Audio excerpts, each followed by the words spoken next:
18 বছরের বিধবাও যদি কেউ হয় তাকেও 1000 টাকা ভাতা দেব। A few moments later. কই গো, খাবে চলো? হ্যাঁ গো, তাড়াতাড়ি দাও তো, খুব খিদে পেয়েছে আমার। দাও দাও দাও, যাচ্ছে। আচ্ছা ঠিক আছে, এসো, আমি খাবার বাড়ছি।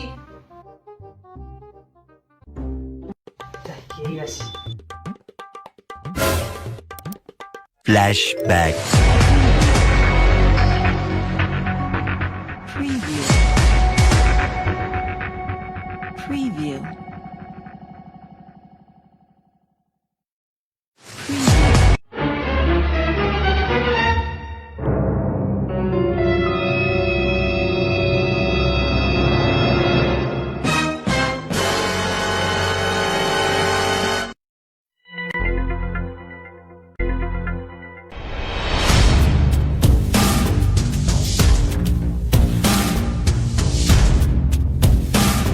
আজ ওই অজাতটাকে মেরে আমি বিধবা হব, তাহলেই আমি 1000 টাকা করে ভাতা পাবো। উফ, কি আনন্দ যে লাগছে আমার।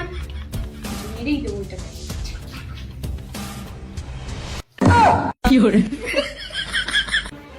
কি গো, খেতে আসছো না কেন? তখন যে বলে খুব খিদে পেয়েছে আর এখনো যাওয়ার নাম নেই। চলো তাড়াতাড়ি। না মানে আর কি, আসলে এখন আর আমার খিদেটা আর নেই, বুঝলে, তাই আর যাবো না খেতে। ব্যাপারটা কি বলো তো তোমার? এখনই তো বললে খুব খিদে পেয়েছে আর এখনই আবার খিদে নেই। তখন বলেছিলাম খুব খিদে পেয়েছিল গো, এখন আমার একটুও খিদে নেই, তাই বলছি আর খাবো না, বুঝলে। ইয়ার কি মারা পেয়েছো নাকি এখানে? হ্যাঁ, খাবার মেরেছি আর এখন বলছো খিদে নেই। চলো খেতে, চলো, যেতেই হবে, চলো। আরে আমি খাবো না, আমার খাবারে পিস মিশিয়ে আমাকে বেড়ে তুমি বিধবা ভাতা নেবে, আমি বুঝেছি। হাই কপাল।